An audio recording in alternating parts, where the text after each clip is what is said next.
قال اللہ تعالی فی القرآن الکریم یا ایہا الذین آمنوا لا تقدموا بین یدی اللہ ورسولہ واتقوا اللہ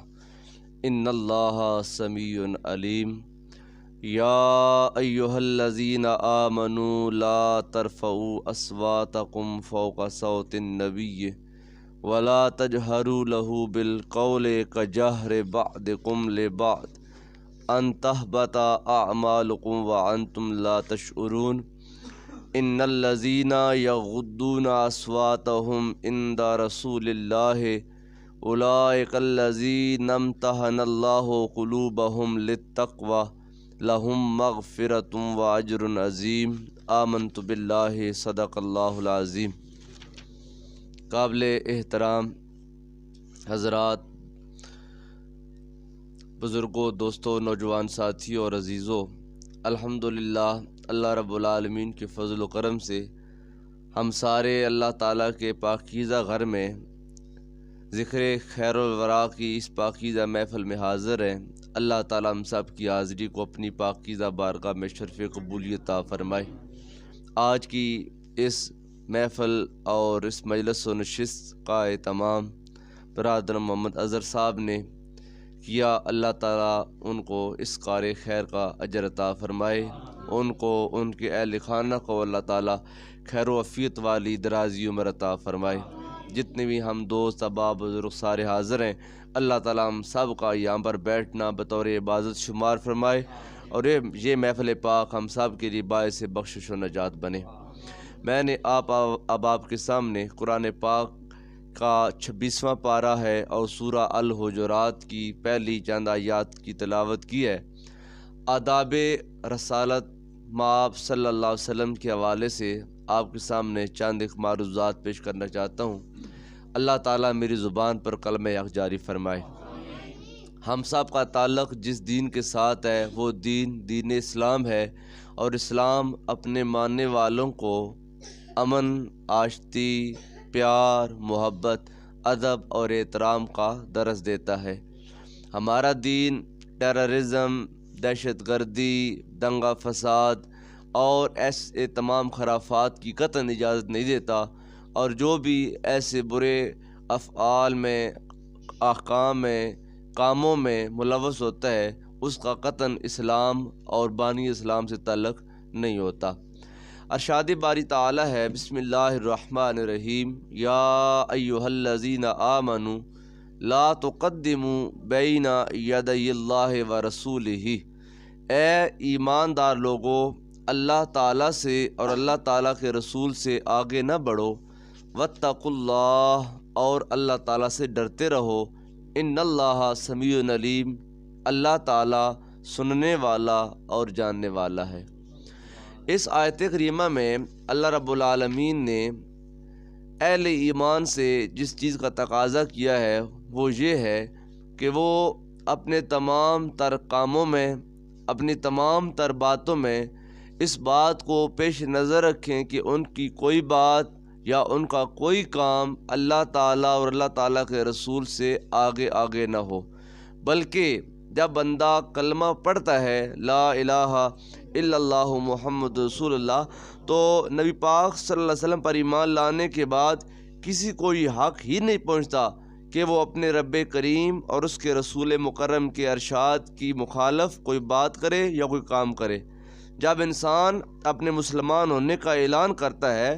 تو وہ اس امر کا بھی اعلان کرتا ہے کہ آج کے بعد اس کی خواہش، اس کی مرضی، اس کی مصلحت خدا اور اس کے رسول کے حکم کے بالکل تابع ہوگی۔ یعنی انسان اپنے آپ کو اللہ کے حوالے کر دیتا ہے اور اللہ کے رسول کے حوالے کر دیتا ہے۔ آپ نے چند دن پہلے ایک درس قرآن میں یہ الفاظ قرآن پاک سنے تھے۔ اللہ تعالیٰ نے کہا کہ ان اللہ اشتری من المؤمنین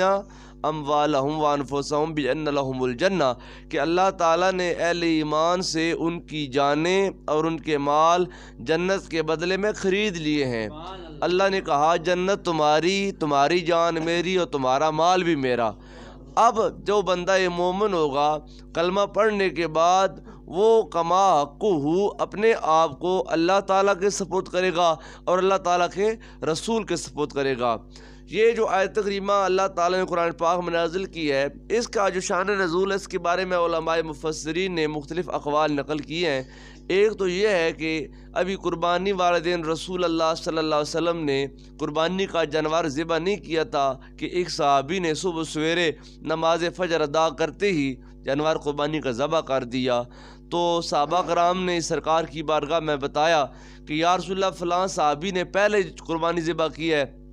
تو رسول اللہ صلی اللہ علیہ وسلم نے فرمایا کہ اس کی قربانی نہیں ہوئی، اس کا گوشت حلال ہے، پاک ہے، کھائے، اس کے لیے وہ گوشت بطور ضیافت ہے، لیکن اس کی قربانی نہیں ہوئی ہے۔ وہ جانور نیا خریدے اور نیا جانور خرید کر دوبارہ قربانی کرے، کیونکہ ابھی تک اللہ کے نبی نے قربانی ذبح نہیں کی ہے۔ جو قربانی اللہ کے نبی کی قربانی سے پہلے ذبح کی گئی وہ اللہ کی بارگاہ میں قابل قبول نہیں ہے۔ اللہ بڑی غیرت والا ہے، اللہ تعالیٰ بڑی اہمیت والا ہے۔ اللہ تعالیٰ کہتا ہے کہ ابھی میرے رسول نے کام نہیں کیا تو میرے رسول کے کام کے کرنے سے پہلے اگر کوئی بندہ نیکی والا کام ہی کیوں نہ کرے، اللہ کہتا ہے میری بارگاہ میں وہ قابل قبول نہیں ہے۔ تو صحابی کو حکم دیا گیا کہ وہ ایک نیا جانور خریدے اور قربانی دوبارہ کرے۔ وہ صحابی سرکار کی بارگاہ میں حاضر ہوئے اور آ کر کہتے ہیں یا رسول اللہ میں غریب بندہ ہوں، میں نے سارا سال یعنی کہ اہتمام کر کے یہ جانور بچا کر رکھا تھا کہ میں نے قربانی کرنا ہے،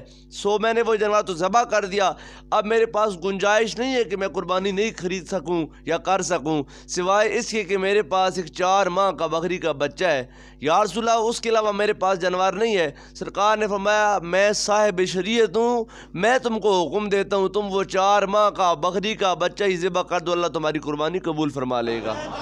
اللہ اکبر، یا رسول اللہ، حق چار یا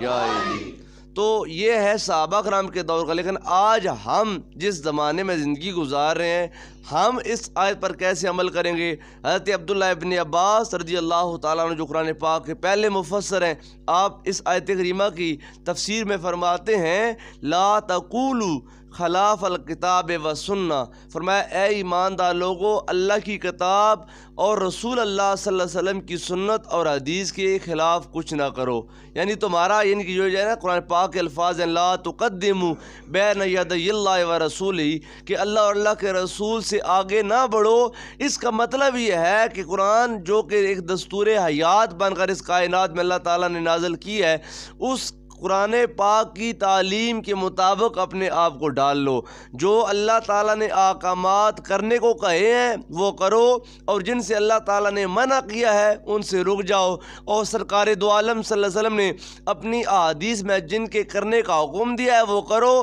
اور جن سے سرکار نے منع کیا ہے ان سے تم اگر رک جاتے ہو تو یہ تمہارا قرآن کی اس آیت کے اوپر عمل ہوگا۔ اگر تمہارے احکام، تمہارے کام، تمہارے افعال اور تمہارا کردار اس کے خلاف جائے گا، قرآن کچھ اور کہتا ہے تم کچھ اور کرتے ہو، سرکار کچھ اور کہتے ہیں تم کچھ اور کرتے ہو، تو پھر یہ تمہاری اس قرآن کی آیت پر عمل درآمد نہیں ہوگی۔ فرمایا کہ اللہ تعالیٰ اور اللہ تعالیٰ کے رسول صلی اللہ علیہ وسلم کے احکامات کے مطابق چلو اور اس کے خلاف نہ جاؤ۔ واتقوا اللہ، اور ساتھ اللہ تعالیٰ کا ڈر اپنے دل میں پیدا کرو، یعنی کہ ہر کام کرتے ہوئے دیکھو کہ اس کام میں کہیں ایسا نہ ہو کہ اللہ تعالیٰ میرے ساتھ ناراض ہو جائے۔ اللہ کی رضا کو ہر وقت اپنے پیش نظر رکھو۔ ان اللہ سمیع علیم، بے شک اللہ تعالیٰ سننے والا ہے اور جاننے والا ہے۔ اس کے بعد جو اگلی آیت کریمہ نازل کی اللہ تعالیٰ نے سورہ الحجرات کی آیت نمبر 2،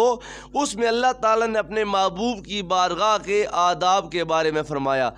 یا ایھا الذین آمنوا لا ترفعوا اصواتکم فوق صوت النبی، فرمایا اے ایماندار لوگو اپنی آوازوں کو نبی محترم صلی اللہ علیہ وسلم کی آواز سے بلند نہ کرو، ولا تجہروا لہ بالقول کجہر بعضکم لبعض، اور نہ زور سے آپ کے ساتھ بات کرو جس طرح تم ایک دوسرے کے ساتھ زور زور سے باتیں کرتے ہو۔ اگر تم ایسا کرو گے تو پھر کیا ہوگا؟ ان تحبط اعمالکم، تمہارے تمام اعمال حبط کر لیے جائیں گے، وانتم لا تشعرون، اور تم کو اس بات کا شعور تک نہیں ہوگا۔ یہ آیت کریمہ قرآن پاک میں سرکار دو عالم صلی اللہ علیہ وسلم کی بارگاہ کے آداب سکھاتی ہے کہ سرکار دو عالم صلی اللہ علیہ وسلم کی ذات وہ ذات ہے جن کا ادب اور احترام اللہ تعالیٰ نے اہل ایمان پر واجب کیا ہے۔ اگر استاد کے ادب اور احترام کی بات ہو تو اچھے شاگرد بتاتے ہیں کہ استاد کا ایسے ادب اور احترام کیا جاتا ہے۔ ماں باپ کا ادب و احترام اچھی اولاد بتاتی ہے۔ مرشد کا ادب و احترام اچھا مرید بتاتا ہے۔ کائنات میں ایک واحد ذات ہمارے آقا کی ذات ہے جن کا ادب اور احترام نہ صحابہ کرام بتا رہے ہیں، نہ آل خانہ بتا رہے ہیں، نہ آپ کے شاگرد بتا رہے ہیں، بلکہ سرکار کی ذات وہ ذات ہے جن کا ادب اور احترام خود خالق کائنات ارشاد فرما رہی ہے۔ اللہ تعالیٰ نے اپنے محبوب کے ادب اور احترام کو ایماندار لوگوں کے سامنے بیان فرمایا میرے محبوب کی بارگاہ کو عام سی بارگاہ نہ سمجھنا، یہ وہ بارگاہ ہے ادب گاہست زیر آسماں از عرش نازک تر، نفس گم کردہ می آئد جنید و با یزید اینجا۔ کہا کہ میرے محبوب کی بارگاہ یہ اللہ کے عرش سے بھی زیادہ حساس اور زیادہ احتیاط والی ہے۔ یہاں پر تو اللہ تعالیٰ کے جلیل القدر اولیاء کرام جن کے نام جنید بغدادی ہو یا پھر جن کا نام یعنی کہ حضرت باعزیز بستامی ہو، جو کہ وہ شہنشاہ ولایت ہیں اور ولایت کے تاج جن کے سینوں پر اللہ تعالیٰ نے ثبت کیے ہیں اور ولایت کا سہرہ جن کے ماتھے پر اللہ تعالیٰ نے سجایا ہے، فرمایا وہ اللہ کے جلیل القدر ولی بھی جب سرکار کی بارگاہ میں آتے ہیں تو اپنے سانس کو روک کر آتے ہیں کہ کہیں سانس کی تیزی کے ساتھ بھی سرکار کی بارگاہ میں بے ادبی نہ ہو جائے۔ زندہ باد۔ باب جبریل کے پہلو میں ذرا دھیرے سے، باب جبریل کے پہلو میں، میری طرف دیکھیں، باب جبریل کے پہلو میں ذرا دھیرے سے فخر جبریل کو یوں کہتے ہوئے پایا گیا، اپنی پلکوں سے در یار پہ دستک دینا، اونچی آواز ہوئی عمر کا سرمایا گیا۔ یہ ہے ہمارے آقا کریم صلی اللہ علیہ وسلم کی بارگاہ کے آداب کہ اللہ تعالیٰ اہل ایمان کو محتاط کر رہا ہے، اور یہ آداب صرف سرکار کی زندگی تک ہی محدود نہیں تھے بلکہ ان آداب کا خیال آج بھی امت پر واجب ہے کہ جب امت سرکار دو عالم صلی اللہ علیہ وسلم کی پاکیزہ بارگاہ میں جب وہ شرف حاضری نصیب کرے اور سرکار کی بارگاہ میں جائے تو وہاں پر مسجد نبوی میں روضہ رسول کے قرب و جوار میں جب بندہ مومن جائے تو وہاں پر بھی اس کے لیے ضروری ہے کہ وہ اپنی آواز کو بلند نہ کرے۔ ایسا نہ ہو کہ وہ جائے تو نیکی کی نیت سے جائے، ثواب کی نیت سے جائے، اللہ کی رضا کی نیت سے، لیکن وہاں پر ایسا کوئی بیہودہ کام کر دے جس سے اس کا تمام عمل اس کے گلے پر جائے اور وہ تباہ و برباد ہو کر واپس پلٹ آئے۔ سرکار دو عالم صلی اللہ علیہ وسلم کے ایک صحابی تھے جن کا نام حضرت ثابت بن قیس رضی اللہ تعالی عنہ ہے، جن کی آواز قدرتی طور پر بلند تھی۔ بعض لوگ ایسے ہوتے ہیں کہ ان کی آواز بڑی پست ہوتی ہے، اور بعض لوگ ایسے ہوتے ہیں کہ ان کا گلا بڑا کھلا ہوتا ہے اور وہ بہت اونچا اونچا بولتے ہیں، تو ایسے ہی نیچرلی ان کی آواز ذرا لاؤڈ تھی، بلند تھی۔ تو حضرت ثابت بن قیس نے جب یہ قرآن پاک کی آیت سرکار کی زبان سے سنی تو ان کے پاؤں کے نیچے سے مٹی سرک گئی اور وہ پریشان ہو گئے کہ میرا تو پھر سارا یعنی کہ کام تباہ ہو گیا کہ میری آواز تو سرکار کی آواز سے کئی بار بلند ہوئی ہے۔ وہ اس ڈر سے اپنے گھر پر بیٹھے رہے۔ 2-3 دن گزرے جب معلم کائنات جب سرکار دو عالم صلی اللہ علیہ وسلم نے اس صحابہ کرام کے جب وہ استاد اعظم نے جب دیکھا کہ میری کلاس میں میرا ایک شاگرد مسلسل 2-3 دن سے غیر حاضر ہے جس کا نام ثابت ابن قیس ہے، تو سرکار نے صحابہ سے کہا صحابہ پتہ کرو ثابت کیوں نہیں آتے۔ تو ایک صحابی سرکار کا پیغام لے کر جب ثابت ابن قیس کے گھر جاتے ہیں تو ثابت ابن قیس گھر میں پریشان ہے۔ پوچھا کہ اے میرے بھائی کیا بات ہے، 2-3 دن گزرے تم مسجد نہیں آئے، سرکار کی بارگاہ میں حاضر نہیں ہوئے، وجہ کیا ہے؟ اس نے کہا میں نے جب سے یہ قرآن کی آیت سنی ہے، یا ایھا الذین آمنوا لا ترفعوا اصواتکم فوق صوت النبی ولا تجہروا لہ بالقول کجہر بعضکم لبعض ان تحبط اعمالکم وانتم لا تشعرون۔ جب سے یہ قرآن کی آیت سنی ہے میں تو بے چین ہو گیا ہوں، پریشان ہو گیا ہوں کہ میری آواز تو سرکار کی آواز سے بلند ہو جاتی ہے، اللہ تعالیٰ تو میرے اعمال کو حبط کر دے گا اور میں تو تباہ و برباد ہو جاؤں گا، میں تو اس وجہ سے سرکار کی بارگاہ میں نہیں جاتا۔ وہ صحابی سرکار کی بارگاہ میں واپس پلٹ کر بتاتا ہے آقا یہ بات ہے کہ ثابت اس وجہ سے آپ کی بارگاہ میں نہیں آتے کہ ان کی آواز آپ کی آواز سے بلند ہو جاتی ہے اور وہ ڈرتے ہیں کہ کہیں ان کے اعمال آپ کی بارگاہ میں اس بے ادبی کی وجہ سے تباہ نہ ہو جائیں۔ میرے محبوب نے کہا میرے صحابی جاؤ جا کر ثابت کو میری بارگاہ میں بلا کر لے کر آؤ۔ ثابت ابن قیس سرکار کی بارگاہ میں آئے، سر جھکا ہوا ہے۔ میرے محبوب نے فرمایا ثابت اپنا سر اٹھاؤ میری طرف دیکھو۔ جب ثابت نے اپنے محبوب کریم کی زیارت کی سرکار نے کہا اما تردا، اے میرے پیارے غلام ثابت کیا تو اس بات پر راضی نہیں ہے ان تعیش حمیدہ و تقتل شہیدہ و تدخل الجنہ؟ اے ثابت تو نے میری بارگاہ کا ادب کیا، تو نے میری بارگاہ کا خیال رکھا، تو نے ادب اور احترام کی حد کر دی کہ تو نے صرف اپنی آواز کی جو کہ نیچرلی بلند ہے، جو کہ قدرتی اونچی ہے، تم نے اس وجہ سے اپنے گھر کو اپنا آستانہ بنا لیا اور میری بارگاہ میں نہ آیا اس لیے کہ میری آواز سرکار کی آواز سے بلند ہو جاتی ہے۔ اے میرے پیارے غلام میں تیرے ساتھ راضی ہوں، میں خوش ہوں کہ تو نے میری بارگاہ کا ادب کیا۔ اے میرے غلام اب سن میں تم کو اس ادب اور احترام کا 3 گنا زیادہ اجر دیتا ہوں، 3 تم کو میں فضیلتیں دیتا ہوں، 3 انعامات تم کو دیتا ہوں۔ اے ثابت کیا تو اس بات پر راضی نہیں ہے ان تعیش حمیدہ کہ تیری زندگی قابل تعریف ہو، تیری زندگی میں کوئی پریشانی نہ ہو، تیری زندگی میں کوئی بد کلامی نہ ہو، تیری زندگی میں کوئی بدگمانی نہ ہو، تیری زندگی میں کوئی گلہ شکوہ نہ ہو، تیری زندگی قابل تعریف ہو، وَتَقْتُلَ شہیدہ اور تیری موت شہادت والی موت ہو۔ شہادت والی موت انسان اللہ تعالیٰ کی بارگاہ میں دعائیں مانگتا ہے، سرکار دو عالم بذات خود اللہ کی بارگاہ میں دعا مانگتے رہے یا اللہ مجھ کو یہ توفیق دے کہ میں تیری راہ میں شہید کیا جاؤں، پھر زندہ کیا جاؤں، پھر شہید کیا جاؤں، پھر زندہ کیا جاؤں، پھر شہید کیا جاؤں۔ یا اللہ شہادت کا جو مزہ ہے وہ شہید کو ہی معلوم ہوتا ہے، شہید کے خون کا پہلا قطرہ زمین پر بعد میں گرتا ہے، اللہ اس کو جنت کا محل پہلے دکھا دیتا ہے، زندگی کے سارے گناہ اللہ تعالیٰ اس کے معاف فرما دیتا ہے اور اللہ تعالیٰ اس کو جنت کا بے حساب اجر عطا فرماتا ہے۔ اس کا پہلا قطرہ خون کا زمین پر بعد میں گرتا ہے۔ کہا شہید جب بندہ شہید ہوتا ہے نا تو اس کو بس اتنی سی تکلیف محسوس ہوتی ہے جیسے کسی بندے کو ایک کانٹا چبھتا ہے۔ ہم دیکھتے ہیں کہ کسی بندے کو تلوار نے ٹکڑے ٹکڑے کر دیا،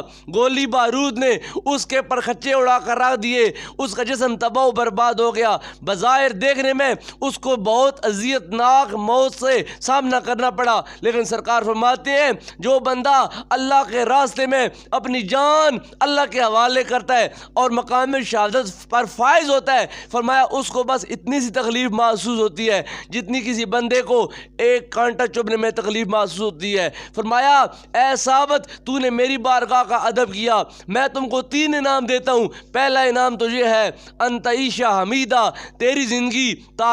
تعریف والی ہوگی، تیری زندگی قابل تعریف ہوگی، تیری زندگی اچھی ہوگی، اور دوسرا جب تیری زندگی کا اختتام ہوگا تو موت کے دروازے پہ آئے گا تو تیری موت نیچرلی نہیں ہوگی، تیری موت فطرتی نہیں ہوگی، تو بستر پر جب وہ بستر علالت پر نہیں مرے گا بلکہ میں تم کو بشارت دیتا ہوں اے میرے پیارے غلام اللہ تعالیٰ تم کو شہادت کی موت عطا فرمائے گا۔ اور تیسرا وَتَدْخُلَ الْجَنَّةَ، اور تیسرا انعام جس کے لیے میں اور آپ سب دعائیں مانگتے ہیں مالک ہم سب کو جنت عطا فرما دے، یا اللہ جو ہمارے فوت ہو گئے ان کو بھی جنت عطا فرما دے، مالک جو ہمارے بعد آئیں گے ان کو بھی جنت عطا کر دینا۔ ہر کوئی جنت کے لیے دعا کرتا ہے، عبادت ہم کرتے ہیں تاکہ اللہ راضی ہو کر جنت عطا فرما دے۔ سرکار فرماتے ہیں تو نے میری بارگاہ کا ادب کیا، میں محمد تم کو بشارت دیتا ہوں تو مرے گا شہادت کی موت مرے گا، اور جو تیری موت واقع ہوگی اللہ تعالیٰ تم کو جنت میں داخل فرما دے گا۔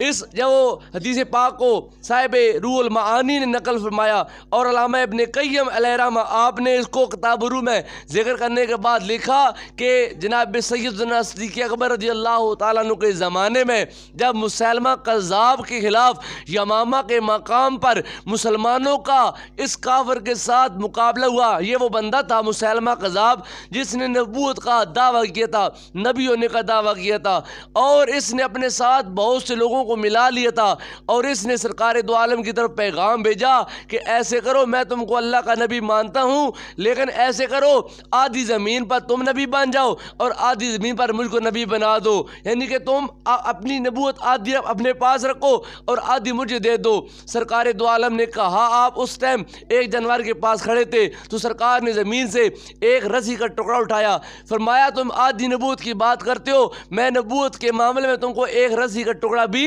نہیں دوں گا، اللہ تعالیٰ نے مجھ کو اپنا آخری نبی بنایا ہے۔ سرکار نے فرمایا اللہ نے نبوت کا دروازہ مجھ پر بند کر دیا، میرے بعد کئی ایسے لوگ اٹھیں گے جو نبی ہونے کا دعویٰ کریں گے، لیکن وہ سارے کے سارے جھوٹے ہوں گے، خواہ وہ مسلمہ کذاب ہو، خواہ وہ شجاع ابن حارثہ ہو یا اور کوئی، یا مرزا غلام احمد قادیانی ہو، جو بھی اٹھے گا سارے کے سارے جھوٹے نبی ہوں گے۔ تو یہ مسلمہ کذاب یمامہ سے اس کا تعلق تھا۔ تو سرکار دو عالم کا انتقال ہو گیا، تو سرکار کے دنیا سے پردہ فرما جانے کے بعد سیدنا صدیق اکبر رضی اللہ تعالیٰ عنہ آپ کے جب وہ زمانے اقدس میں یمامہ میں اس کے ساتھ لڑائی ہوئی تھی تو حضرت ثابت ابن قیس، وہی صحابی جن کی آواز ذرا بلند ہے، ایک یہ صحابی تھے اور ایک حضرت سالم رضی اللہ تعالیٰ عنہ، یہ دو صحابی آپس میں باتیں کرتے ہیں کہ ایسے لگتا ہے کہ ہم مسلمانوں کے پاؤں لڑکھڑا رہے ہیں، ہمارے مقابلے میں جو مسلمہ کذاب کی فوج ہے بہت بڑی فوج ہے اور ہم بھی ہیں تو بہت زیادہ، لیکن آج ہم مسلمانوں کے پاؤں جب وہ ثابت قدمی نہیں اختیار کر پا رہے، ہم مسلمانوں کے قدم لڑکھڑا رہے ہیں، ایسے تو کبھی بھی نہیں ہوا تھا۔ تو حضرت ثابت ابن قیس اور حضرت سالم رضی اللہ تعالیٰ عنہ انہوں نے اپنے دونوں نے کہا کہ ہم نے پیچھے نہیں ہٹنا، ہم نے اپنی پیٹھ نہیں دکھانی، بلکہ ہم نے ان کا مقابلہ کرنا ہے۔ دونوں نے اپنے لیے گڑھے کھودے، گڑھے کھود کر اس میں بیٹھ کر تیر چلانے شروع کر دیے، بہت سے کافروں کو وصل جہنم کیا، لیکن یہ دو تھے وہ بہت زیادہ تھے۔ یہ دونوں مسلمان صحابی حضرت ثابت ابن قیس اور حضرت سالم دونوں شہید ہو گئے۔ جب یہ دونوں صحابی شہید ہو گئے، حضرت ثابت ابن قیس رضی اللہ تعالیٰ عنہ آپ یعنی کہ شہید ہو کر پڑے ہیں زمین پر، تو آپ کے پاس سے ایک بندہ گزرا۔ اس وقت حضرت ثابت ابن قیس نے بہت قیمتی زرہ اپنے وجود پر پہنی ہوئی تھی، اس بندے نے دیکھا کہ بڑی قیمتی زرہ ہے، اس نے وہ زرہ اتار کر لے گیا اور اپنے یعنی کہ خیمے کے پاس اس نے وہ زرہ رکھ کر اس کے اوپر ایک دیچکا الٹا کر کے رکھ دیا اور اس کے اوپر اونٹ کا کجاوا رکھ دیا، وہ تو لے کر چلا گیا۔ حضرت ثابت ابن قیس رضی اللہ تعالیٰ عنہ مدینے میں ایک مسلمان بندے کے خواب میں آئے، اب یہ پڑے یمامہ میں ہے اور بندہ مسلمان مدینے میں ہے۔ اسی رات حضرت ثابت ایک بندے کے خواب میں گئے اور خواب میں کہا کہ میں تم کو جو بات کرنے لگا ہوں اس بات کو مذاق نہ سمجھنا، اس بات کو محض بات نہ سمجھنا، بلکہ یہ بات حقیقت ہے، میں یمامہ میں شہید ہو گیا ہوں، اور میں جب شہید ہوا ہوں میرے پاس سے فلاں نام کا بندہ گزرا تھا، اس نے میرے وجود سے میری قیمتی زرہ کو جب وہ چرا لیا، اور اس کا جو خیمہ ہے وہ قافلے کے آخر میں ہے، اور اس کے خیمے کے سامنے ایک گھوڑا بندھا ہوا ہے اور گھوڑے کے ساتھ ایک لمبی رسی ہے اور وہ گھوڑا چل رہا ہے، اس کے خیمے کے ایک تناب کے ساتھ ایک دیچکا پڑا ہوا ہے، دیچکا الٹا ہے، اس جو دیچکے کے نیچے میری زرہ ہے اور اس دیچکے کے اوپر اونٹ کی پلان پڑی ہوئی ہے، تم جاؤ جا کر خالد ابن ولید سے کہنا کہ وہ میری زرہ اس بندے سے واپس لے، اور دوسرا پیغام حضرت ابوبکر صدیق رضی اللہ تعالیٰ عنہ کو دینا کہ ثابت ابن قیس کہتے ہیں کہ میں اتنے پیسوں کا مقروض ہوں، میں اب فوت ہو گیا ہوں، تو وہ قرضہ میرے اوپر ہے، برائے مہربانی میرا وہ قرضہ آپ اتار دیں اور میرے غلاموں کو آزاد کر دیں۔ حضرت ثابت جو کہ یمامہ میں شہید ہو گئے، مقام شہادت پر فائد ہو گئے، کل نفس ذائقۃ الموت کا اصول لاگو ہو گیا، لیکن جو بندہ اللہ کے رسول کی بارگاہ کا ادب کرتا ہے، جو اللہ کے محبوب کی بارگاہ کا احترام کرتا ہے، اللہ اس کو یہ اعزاز دیتا ہے کہ مرنے کے بعد بھی اپنے پیغام امت کو عطا فرماتا رہتا ہے۔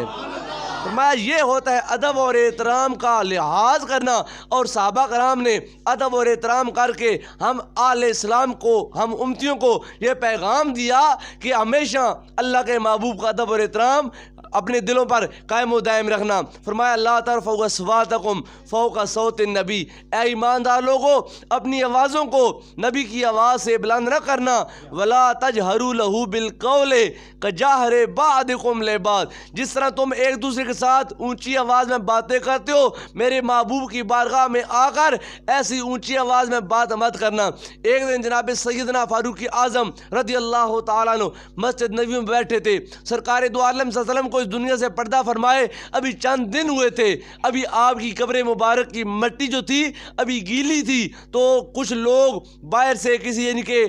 دیہات سے کسی علاقے سے آئے مدینہ شریف میں، تو وہ آ کر مسجد نبی میں اونچی اونچی آواز میں باتیں کرنے لگ پڑے۔ سرکار دو عالم صلی اللہ علیہ وسلم کے پیارے جانشین جناب سیدنا فاروق اعظم رضی اللہ تعالیٰ عنہ، آپ نے زمین سے ایک کنکر اٹھایا، ایک وٹا اٹھایا، ایک پتھر اٹھایا، تو اس بندے کی طرف پھینکا جو بندہ باتیں کرتا۔ آپ نے اونچی آواز میں نہیں کہا وہ خاموش ہو جا، تم کو معلوم نہیں ہے کہ یہ سرکار کی مسجد ہے، ایسا بھی نہیں کہا،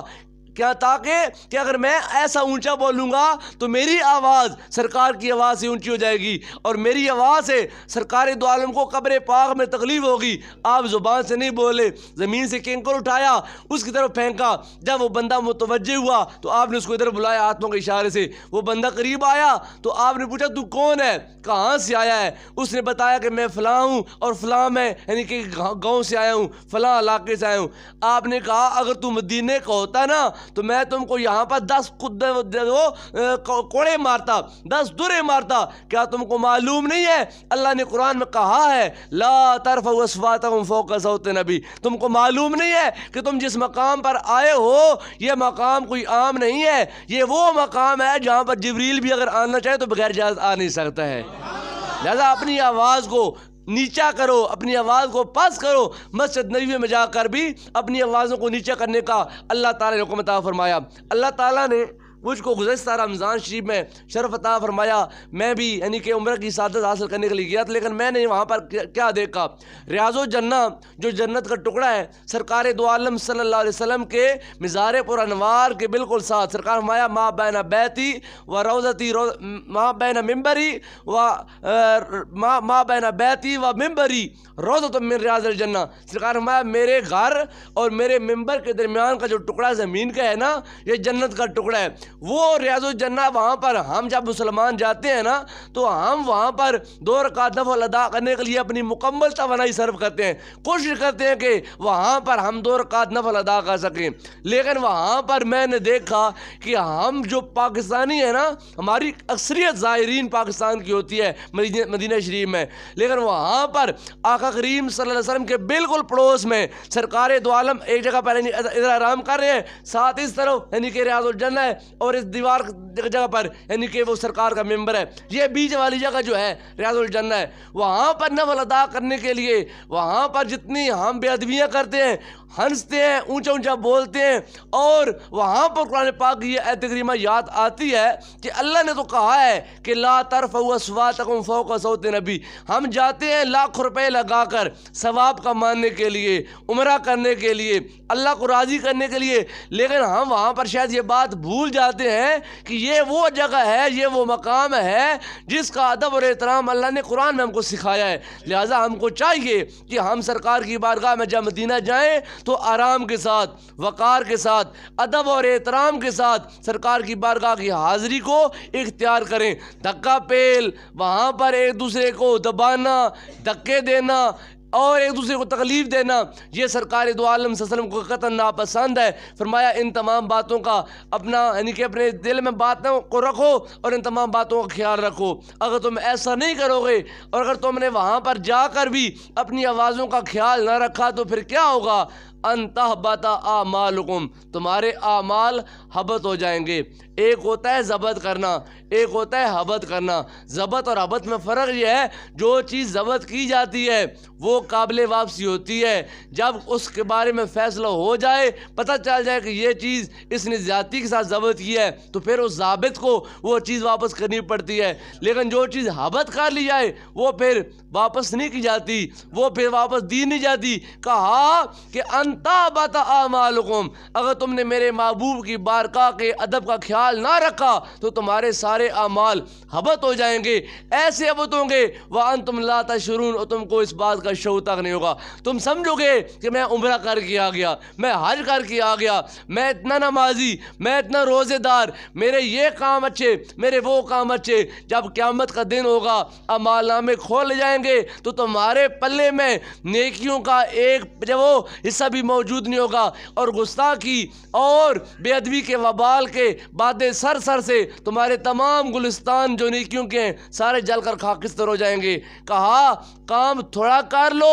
لیکن اپنی جو وہ دل میں، اپنے نگاہ میں، اپنے قلب و نظر میں سرکار دو عالم کے ادب اور احترام کا خیال پیدا کرو۔ آگے فرمایا ان الذین یغضون اصواتهم عند رسول اللہ اولئک الذین امتحن اللہ قلوبهم للتقوی، فرمایا وہ بندے جو اپنی آوازوں کو رسول اللہ صلی اللہ علیہ وسلم کی بارگاہ میں نیچے رکھتے ہیں، اپنی آوازیں پست رکھتے ہیں، یہی وہ خوش نصیب لوگ ہیں جن کے دل کو اللہ تعالیٰ نے تقوی کے لیے پسند کر لیا ہے، چن لیا ہے، منتخب کر لیا ہے۔ لہم مغفرۃ و اجر عظیم، اور ایسے خوش نصیب لوگوں کے لیے اللہ تعالیٰ نے دو انعام رکھے ہیں۔ ایک انعام یہ لہم مغفرۃ، ان کے سارے گناہ اللہ معاف فرما دے گا، ان کے لیے مغفرت ہے، ان کے لیے بخشش ہے، اور دوسرا وہ اجر عظیم، اور ان کے لیے اللہ تعالیٰ نے بہت بڑے اجر کا اعلان کیا، اور جنت کا ایک اجر ہے، اجر جنت کا بہت بڑا ہے، لیکن اس سے بھی بڑا اجر کیا ہوگا؟ فرمایا اس سے بڑا اجر یہ ہوگا جنت میں اللہ تعالیٰ ان خوش نصیب بندوں کو اپنا دیدار عطا فرما دے گا۔ فرمایا جو میرے محبوب کی بارگاہ کا ادب رکھتا ہے، میرے محبوب کی آواز سے اپنی آواز کو نیچے رکھتا ہے۔ جب یہ آیت کریمہ نازل ہوئی نا تو جناب سیدنا فاروق اعظم رضی اللہ تعالیٰ عنہ آپ کہتے ہیں کہ یا رسول اللہ با خدا میں آپ کی آواز سے آواز کو پاس رکھوں گا، اور اپنی منہ میں وہ چھوٹے چھوٹے پتھر رکھتے تھے تاکہ ان پتھروں کے زبان اور دانتوں کے ساتھ ٹکرانے سے آواز اونچی نہ ہو۔ اور جناب سیدنا صدیق اکبر رضی اللہ تعالیٰ عنہ آپ نے کہا یا رسول اللہ اب میں